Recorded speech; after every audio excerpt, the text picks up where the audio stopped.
दुनिया में कोई भी इंसान भले ही कितना शक्तिशाली हो, लेकिन वह सिर्फ एक चीज से डरता है, जिसका नाम है मौत।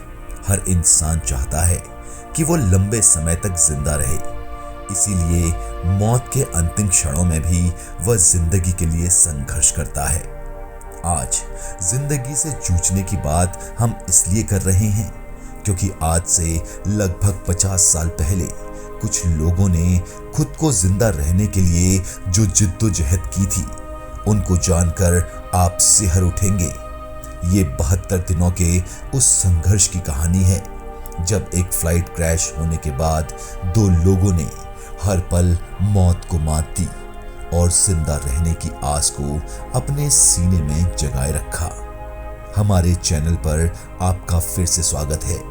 ये कहानी 13 अक्टूबर 1972 की है, जब उरुग्वे की रग्बी टीम को ओल्ड क्रिश्चियन क्लब की टीम चिली के साथ मैच खेलना था। 12 अक्टूबर को उरुग्वे के 19 प्लेयर, मैनेजर, उनके मालिक और उनके दोस्तों के साथ उड़ान भरते हैं। इसके साथ ही इसमें 5 क्रू मेंबर्स थे और ये प्लेन उरुग्वे के एयरफोर्स का था। विमान के उड़ान भरने के कुछ ही समय के बाद मौसम खराब होने की वजह से उसे चिली की जगह अर्जेंटीना में उतरना पड़ता है। यहाँ पर रुककर वो मौसम साफ होने का इंतजार करते हैं। उसके बाद अगले दिन विमान 2:18 पर उड़ान भरता है और यह ग्लेशियर से होकर गुजरता है। विमान के पायलट को यहाँ से 29 बार गुजरने का अनुभव था, लेकिन उस दिन उसकी जगह पर को पायलट विमान उड़ा रहा था और मौसम भी खराब था। को पायलट ने तूफान को पार किया और चिली के सेंटियागो एटीसी को संपर्क करते हुए विमान उतारने की इजाजत मांगी। हालांकि सेंटियागो एटीसी पायलट की बात सुनकर हैरान हो जाते हैं, क्योंकि उसे रडार पर फ्लाइट नहीं दिख रही होती है। लेकिन तभी को पायलट विमान को नीचे करता है और विमान एंडीज पहाड़ी की चोटी से टकरा जाता है और इसका पिछला हिस्सा टूट जाता है। इसमें पीछे बैठे 2 क्रू मेंबर्स और 3 मुसाफिर उनके साथ ही नीचे गिर जाते हैं। इसमें उड़ान के दौरान 45 लोग थे और 5 के नीचे गिरने के साथ ही 40 लोग रह जाते हैं। अब विमान पहाड़ी से टकराते हुए 200 मीटर तक घसीटता है और वह 2 भागों में टूट जाता है। इस हादसे में पायलट की मौत हो जाती है और को पायलट कॉकपिट में फंस जाता है। विमान में भी 12 लोगों की मौत हो गई थी।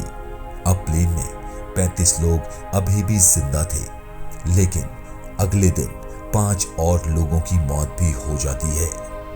एटीसी के रडार से विमान के गायब होने के अगले दिन ही 4 विमान सर्च ऑपरेशन में लग जाते हैं, लेकिन कोई सफलता नहीं मिलती। दूसरे दिन 4 देशों के 11 विमान भी सर्च ऑपरेशन के लिए निकलते हैं। इसके बाद क्रैश विमान के कुछ लोग सर्च फ्लाइट को देख भी लेते हैं और सर्च फ्लाइट को देखकर चिल्लाते भी हैं, पर बर्फ होने के कारण ऊपर उड़ रहे विमान उनको नहीं देख पाए। ऐसा 3 बार हुआ जब क्रैश विमान के लोगों को सर्च फ्लाइट दिखी थी और उन्होंने हर एक मुमकिन कोशिश की कि सर्च टीम उनको देख ले, लेकिन कोई सफलता नहीं मिली। 8 दिन तक सर्च ऑपरेशन चलने के बाद उसे बंद कर दिया गया, क्योंकि मौसम खराब होने के कारण इतने दिन तक वहां कोई जिंदा नहीं रह सकता था। सरकार की तरफ से निर्णय लिया गया कि गर्मी पड़ने पर उनके शवों को ढूंढने के लिए सर्च ऑपरेशन चलाया जाएगा। उसी दौरान एंडीज पहाड़ी पर फंसे लोगों ने माइनस टेम्परेचर से बचने के लिए टूटे फ्लाइट के टुकड़ों को इकट्ठा किया और उसको सील करने की कोशिश की। विमान में सवार लोगों में 2 मेडिकल के छात्र थे। इनके पास कुछ मेडिकल किट थी और वह उनसे घायलों को बचाने में लगे थे, लेकिन 9वें दिन एक और शख्स की मौत हो गई। अब उनकी खुद को जिंदा रखने के लिए जंग शुरू हो चुकी थी। विमान में खाने के लिए कुछ ज्यादा सामान नहीं था, क्योंकि इनको ज्यादा लंबा सफर नहीं करना था। उनके पास जो पानी था वो भी खत्म हो गया था। अब विमान में सिर्फ 27 लोग ही जिंदा बचे थे और उनको पता नहीं था कि कैसे जिंदा रहें। विमान में जो भी सामान था उनको 27 लोगों में बराबर बराबर बांट दिया गया और पानी के लिए बर्फ को पिघलाया गया। लेकिन 11वें दिन किसी की नजर विमान में पड़े एक रेडियो पर पड़ी और वो उसको बनाने में लग गए। रेडियो ठीक तो हुआ, लेकिन उसमें सिर्फ मैसेज आ सकते थे, जा नहीं सकते थे। जब रेडियो ठीक करने वाले इंसान ने सुना कि सरकार ने सर्च ऑपरेशन बंद कर दिया है, ये सुनकर वो बचे हुए लोगों के पास आया और कहा कि हमारी मदद के लिए कोई नहीं आएगा और सरकार ने सर्च ऑपरेशन रोक दिया है। अब उन लोगों के पास खाना खत्म हो गया। 29 अक्टूबर को उसी पहाड़ी पर एक बर्फीला तूफान आया और उन्होंने खुद को बचाने के लिए जो बनाया था वो टूट जाता है। इस तूफान में 8 अन्य लोग मारे जाते हैं। अब सिर्फ 19 लोग ही बचे थे और यहाँ पर मरने वाले लोगों की लाशें पड़ी थी जो बिल्कुल खराब नहीं हुई थी, क्योंकि माइनस टेम्परेचर होने के कारण वो जम चुकी थी। अब इनके पास खाने की सभी चीजें पूरी तरह से खत्म हो गई थी। बचे हुए लोग बैठकर ये बात करने लगे कि अब जिंदा रहने के लिए क्या करें, और फिर ऐसा फैसला किया गया कि ये जो लाशें बाहर पड़ी हैं ये ही हमें जिंदा रख सकती हैं। और इसमें सबसे बड़ी बात ये थी कि ये लाशें अपनों की ही थी। प्लेन के कांच के टुकड़े से लाशों के मांस को काटा गया और पहली बार उसको खाया गया।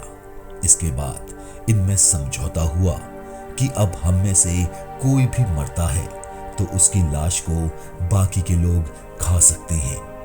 अब 34वें दिन एक और साथी की मौत हो जाती है और अब 19 में से 18 बचते हैं। 37वें दिन भी एक और साथी की मौत हो जाती है और 60वें दिन भी एक और मर जाता है।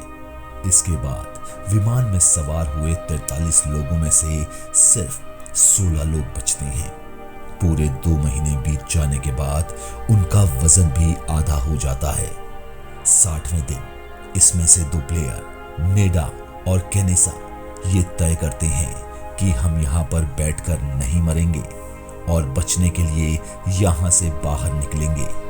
ये 11,000 फीट की ऊंचाई पे थे। अब ये दोनों यहाँ से बाहर निकलने की तैयारियां करते हैं। एक तीसरा साथी भी इनके साथ शामिल हो जाता है।